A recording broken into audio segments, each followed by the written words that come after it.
আমার কথা শোনার জন্য আবারও আপনাদের ধন্যবাদ। তুফান ছবির সিনেমার পরিচালক ডাইরেক্টর রায়হান রাফির সাথে তার প্রেমিকা নায়িকা তমা মির্জার সাথে ছাড়াছাড়ি। ভাইরে ভাই, এইসব নিউজ কভার করতে গেলে মাথার চুল পড়ে যায়। কেন? এরা সকালে এক কথা বলে, বিকেলে এক কথা বলে, সন্ধ্যার সময় এক কথা বলে, রাত্রে আবার সব চেঞ্জ, আবার নতুন করে শুরু সকালবেলা। এই হচ্ছে এই মিডিয়ার মানুষদের অবস্থা। তো আমরাও সেইভাবেই আমাদের চলতে হয়, সেভাবে আমাদের নিউজ কভার করতে হয়।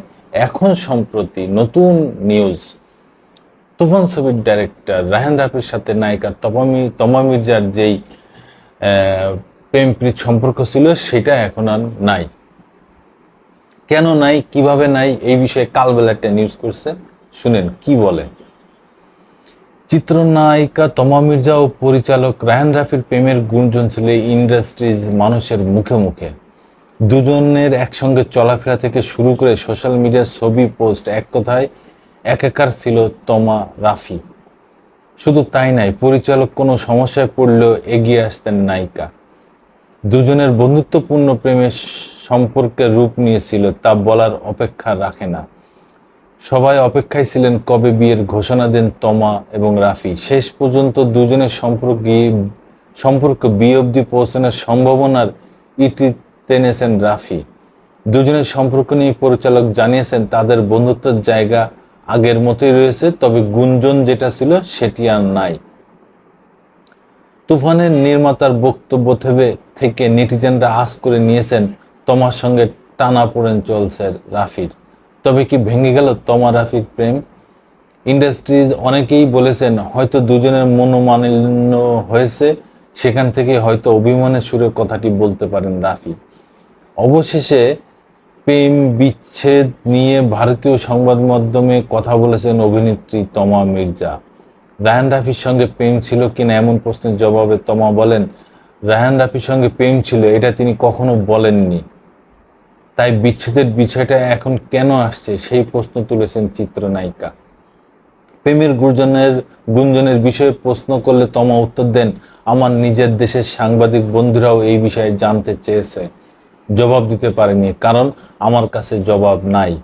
রায়হান রাফি পরিচালিত সিনেমায় আগামীতে তমাকে দেখা যাবে কিনা এই বিষয়ে নায়িকা বলেন, আমি পেশাদার, মাকে হাসপাতালে ভর্তি করে কাজ করেছি, কিন্তু এর থেকেও বেশি কিছু মায়ের সঙ্গে ঘটে গেলে তখন আমি কাজ করতে পারবো না।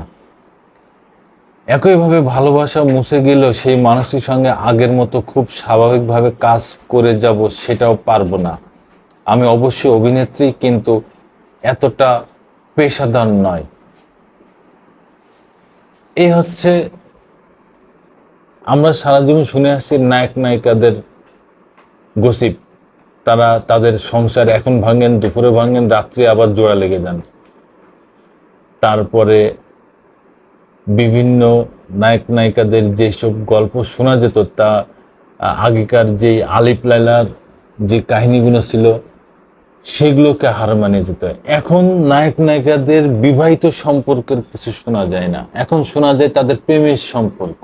তাদের প্রেমের সম্পর্ক সকালে একবার ভাঙে, দুপুরে একবার ভাঙে, বিকেলে একবার ভাঙে, রাত্রে আবার জোড়া লেগে যায়, সকালবেলা আবার যায় যায় তাই তাই হই হই রই রই।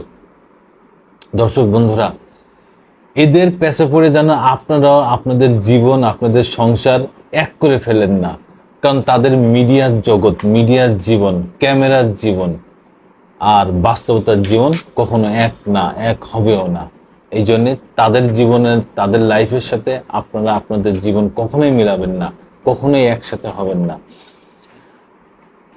তারা যেমন সকালে এক কথা বলে, দুপুরে এক কথা বলে, রাত্রে এক কথা বলে, একটা জিনিস মনে রাখবেন যে তাদের পারিবারিক বিষয় যখন তারা সামনে তুলে আনবে, ক্যামেরার সামনে নিয়ে আসবে, তখন তারা আর সাধারণ মানুষ থাকে না, তারা ওই ক্যামেরার মানুষই থাকে। ক্যামেরার সামনে যে রঙিন গ্লাস থাকে, রঙিন জগৎ থাকে, সেটাকেই তারা আঁকড়ে ধরে।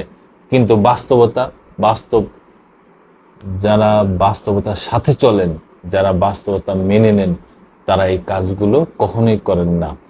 কারণ নিজের পরিবার, নিজের সম্মান যখন ওই রঙিন গ্লাসে উঠে যাবে, তখন আর সেটাকে ধরে রাখতে পারবেন না, সেটা তখন ব্লিন হয়ে যাবে, 10 জনের কাছে চলে যাবে, আত্মসম্মান আর থাকবে না। সবাইকে ধন্যবাদ। আবার আসবো নতুন কোনো কথা নিয়ে, নতুন কোনো ঘটনা নিয়ে। আমি প্রিন্স।